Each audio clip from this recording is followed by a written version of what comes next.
Qui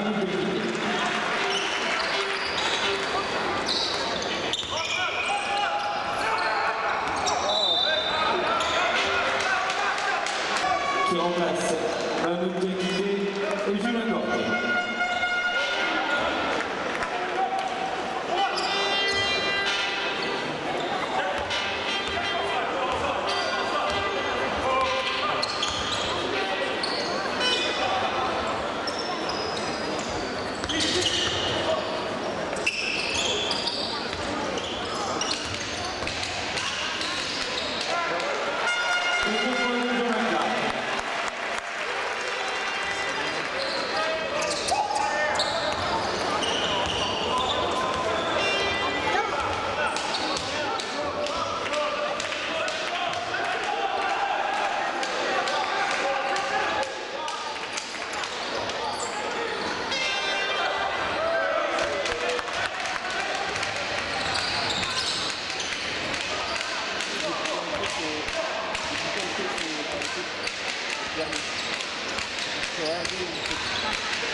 Faute offensive, retire la position clermontoise.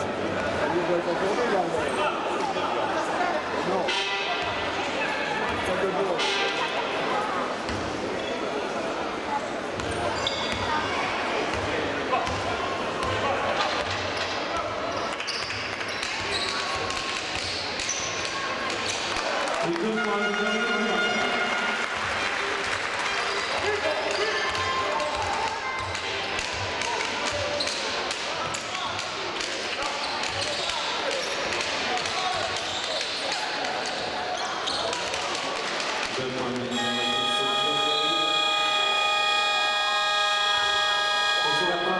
ce premier carton, Chartres qui mène 23-15.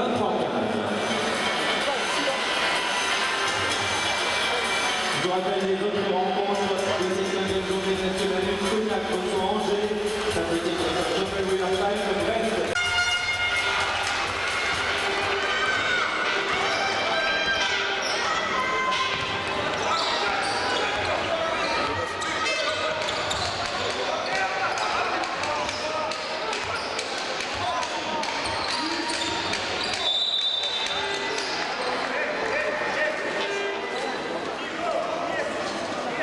De Karim Ouattara, de Lancel sur pour Micheli.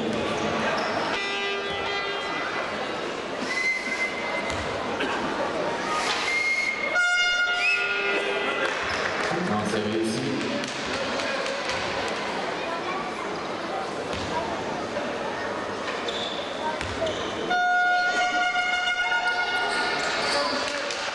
Deuxième lancé réussi.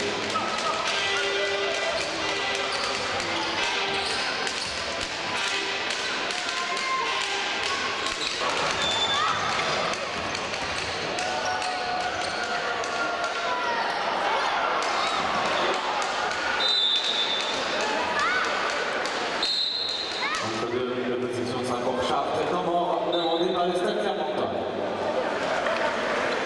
6 minutes 36 à jouer dans ce deuxième carton. Et Chartres qui met toujours sur le score de 33 à 23.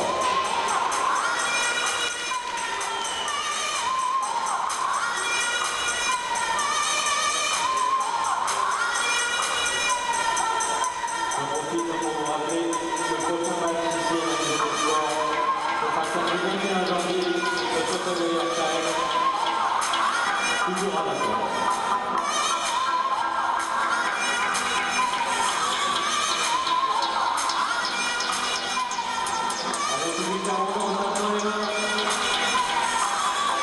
L'équipe à Bravo va falloir assister. Si tu tranquille, elle doit avoir la démarrer en temps. 10 points à remonter.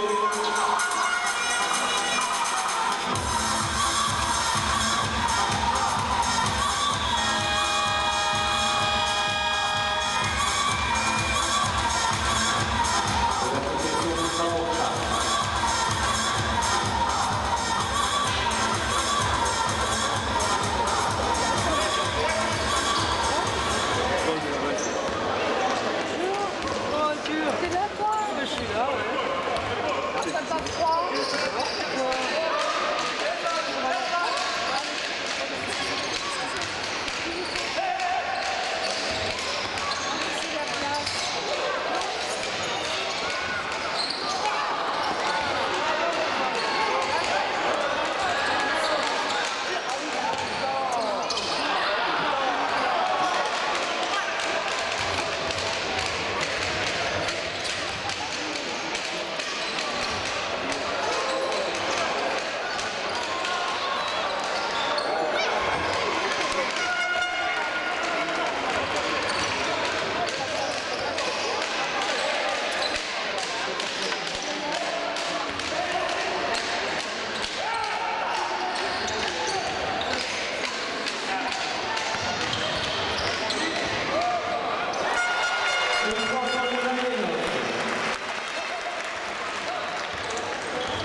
Faute offensive de John Clark. La possession est pour Clark.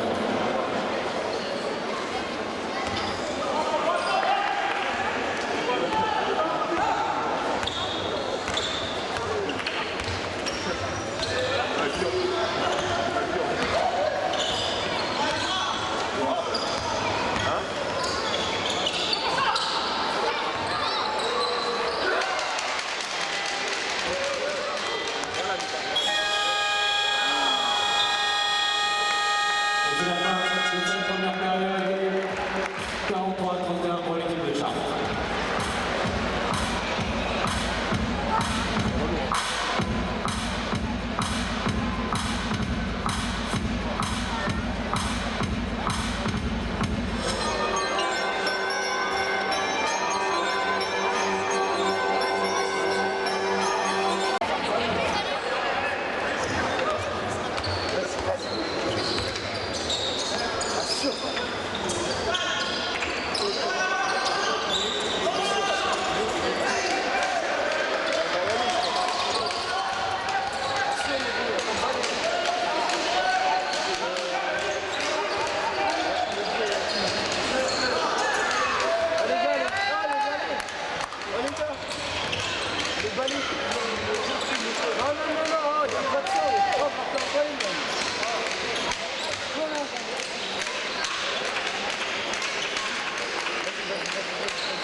frappé dans les mains, 3 points de retard, 7 minutes de jeu dans ce troisième quart-temps.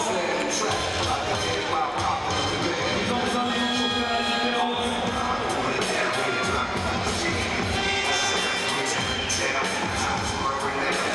Et puis quand on a une autre phase,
Faute du numéro 15, Abramovic de lancer à suivre.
Abramovic de Lancel sur Romain Dekide.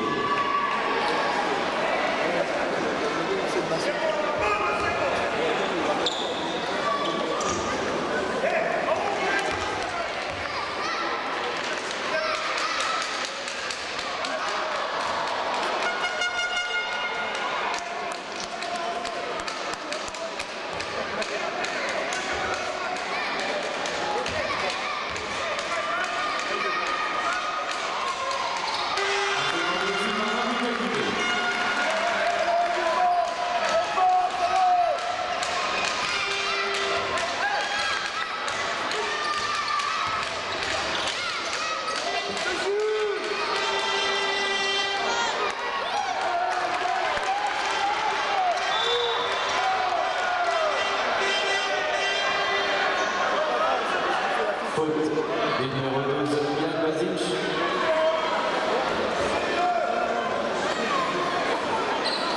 De Lancel sur Romain Dekide. Évidemment, on redemande des marchards. 2 minutes 54 à jouer. 71, 68 pour le 53. Et de Lancel sur Romain Dekide.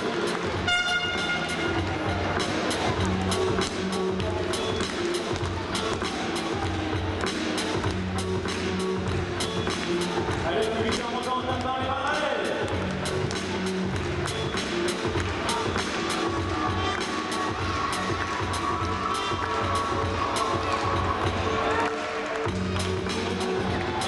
On a prévu la mascotte. Je vous rappelle le prochain match à la Maison des Sports le samedi 21 janvier. Ce sera à 20h. Le stade recevra le chef de l'OM. Donc le samedi 21 janvier à 20h. Nous allons vous faire du bruit. C'est maintenant ici à la Maison des Sports, samedi 21 janvier.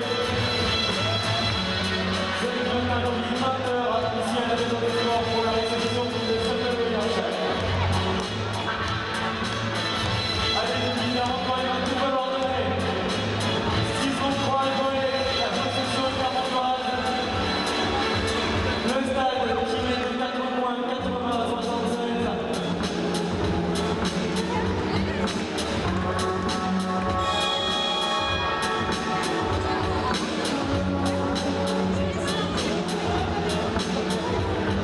Allez, le public, la rejoint, compte sur vous. Le stade!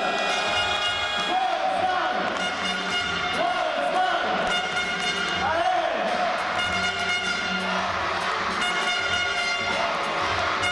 Allez, tout le monde debout, public, la rejoint, debout.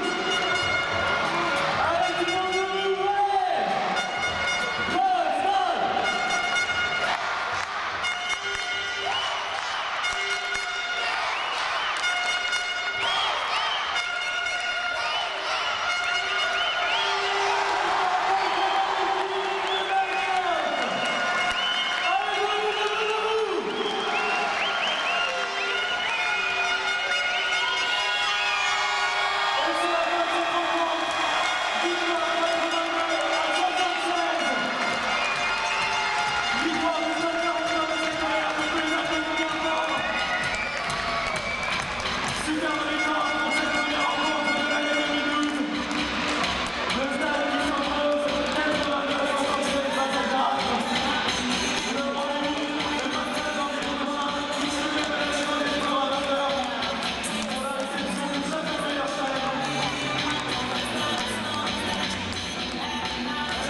Aujourd'hui, on est à domicile, on revient d'un écart de 12 points, d'accord, c'est bien, on fait un gros effort collectif, c'est très bien, c'est important, du coup on fait une deuxième mi-temps pleine.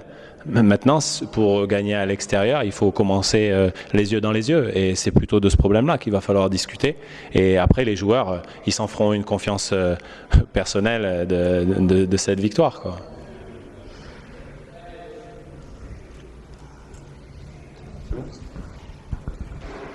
Du coup, quel est ton sentiment là?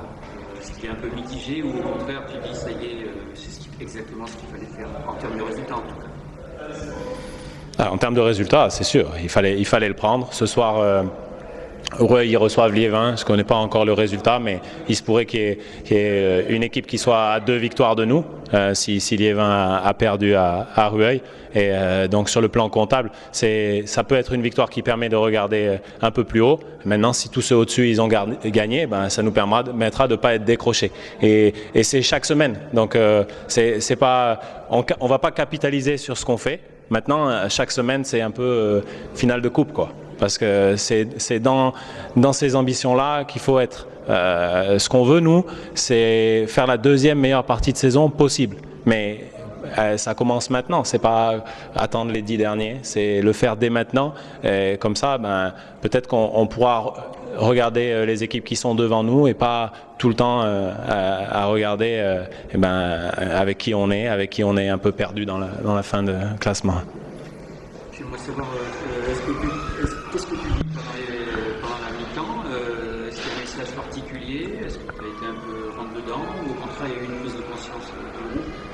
Ouais, bien sûr, on s'est rentré dedans. Moi, j'ai pas peur de rentrer dans des conflits momentanés parce que ça remet pas en cause les personnes, ça remet en cause le moment. Et dans ce moment-là, il faut qu'on remette les choses à plat. Les joueurs, ils sont dans des conditions des fois où il manque un peu d'oxygène, ils sont dans le rouge eux aussi. Ils ont des comportements qu'à froid, ils toléreraient pas qu'ils les aient. Mais le fait du match fait que parfois, il faut qu'on soit un peu dans la confrontation. Là, on y a été complètement. Mais après, ça c'est la réalité du vestiaire. Et aujourd'hui, ça tourne comme ça. Et du coup, ça prouve que en se soudant à la mi-temps, en se resserrant et en arrêtant de se diviser comme ça a pu être sur 2-3 situations en première mi-temps, on peut faire des choses. Et c'est quand même une bonne équipe de Chartres qu'on bat aujourd'hui. Parce que sa première mi-temps au niveau de l'adresse à 3 points, elle fait qu'ils se sont installés dans un match quand même où ils pouvaient passer la barre des 80 points allègrement. Et les avoir contenus comme ça en deuxième mi-temps, c'est quand même avoir fait preuve d'une bonne solidité. C'est peut-être le problème de Chartres qui fait énormément de bien, j'imagine, en ce début d'année. Ouais, énormément de bien, ouais, c'est clair. C'est surtout que si on avait perdu, je pense que c'était fini, et dans nos têtes et mathématiquement, pas mathématiquement, mais ça aurait été trop dur, donc il y avait beaucoup de pression. Je pense que c'est pour ça que la première mi-temps a été laborieuse, mais au final, un gros ouf, et elle fait vraiment du bien. Justement, comment expliquer un match à deux visages, on va dire, une première mi-temps vraiment à deux doigts de la catastrophe et une deuxième mi-temps vraiment très très costaud, surtout défensivement? Justement, je pense que c'était l'enjeu du match. On savait qu'en redémarrant, comme on a fini 2011, en redémarrant 2012, là, si c'était une défaite, on s'enterrait un petit peu. Donc je pense qu'il y avait beaucoup de pression, la peur de mal faire, donc du coup le frein à main. Mon Guillaume nous a bien boosté dans le vestiaire, je pense qu'il a trouvé les mots justes, pour nous secouer un peu. Du coup, on a lâché. Et ça, c'est le jeu qu'on pratique tous les jours à l'entraînement. La deuxième mi-temps, moi, je pense qu'on a une bonne équipe. Et quand on joue tous comme ça, et avec cette intensité, on peut aller loin. Donc, à deux visages, je pense que c'était l'enjeu la peur de mal faire. Vous savez, quand qu'il y a beaucoup de défaites et tout, spirale négative, dans la tête, on doute, on se pose des questions. Donc forcément, ça se ressent sur le jeu. Moi, j'espère que cette deuxième mi-temps va effacer tout le reste et puis qu'on va repartir sur de bonnes bases. Sur le plan personnel aussi, c'est une très bonne deuxième mi-temps. On t'a senti plus à l'aise, plus percutant peut-être et plus finisseur que d'habitude aussi. Ouais, j'ai pas vu les trucs, mais je sens que j'ai fait un des meilleurs matchs de l'année. Et, j'ai été plus présent au scoring. Guillaume nous demande de mettre plus d'intensité, plus finisseur. J'ai eu du mal à trouver mes marques. Moi, j'étais plus sur un registre de passes avec des gars que je connaissais vraiment bien l'année dernière. J'ai eu beaucoup de mal parce que cette année, c'est plus du tout le même jeu et tout. Donc, je vous cache pas que ça faisait un moment que j'étais dans le trou, comme tout le monde l'a vu. Et que je suis content de remonter un petit peu, même si ce soir, à mon avis, il n'y a pas beaucoup de passes décisives comme j'ai l'habitude d'en faire. Mais bon, j'essaye de prendre plus de rebonds, de plus scorer, vu que... Donc ouais, personnellement je suis content, mais bon, franchement moi je regarde que la victoire collective. Ce soir si j'avais joué 2 minutes et qu'on avait gagné, il n'y a pas de souci. Justement, dernière question, en parlant de collectif, j'en parlais avec Guillaume, une première période où on sent vachement d'individualité et une deuxième période où on sent vraiment par contre un gros collectif, une équipe qui joue vraiment soudée. Ouais, c'est clair. Après la première période avec la peur de mal faire, je pense qu'il n'y a plus de timing. On récite tellement les systèmes pour pas mal faire. Là, on subit la pression défensive, donc forcément on recule, donc forcément on est moins démarqué, les passes c'est moins fluide, donc elles sont plus difficiles. Quand on est bien dans nos têtes, à l'aise comme en deuxième mi-temps, on va plus vite, eux ils sont toujours en retard, donc c'est un engrenage, quoi. En accélérant, forcément les passes ça ira mieux et le jeu s'en ressent, quoi. En plus on a une équipe à courir, on a que des gars, même Joe, notre plus gros intérieur, il court aussi vite que moi, donc nous je pense que si on court pas, on joue pas bien. Quand on court, on se met en confiance. Après, Simon, il peut enflammer un match à 3 points. Joe est inarrêtable dessous. On a beaucoup de facettes, quoi. Donc, je pense qu'il faut qu'on court pour avoir des ballons faciles, des passes faciles, des paniers faciles. Et dans nos têtes, quand on est libéré, je pense qu'on a une grosse équipe. Hein. Vous avez peut-être enfin trouvé votre mi-temps de référence. Ah bah là, je pense que si celle-là n'est pas référence sur la saison qu'on vient de faire, le coach est un peu difficile quand même. Très bien, merci Philippe. Merci à vous.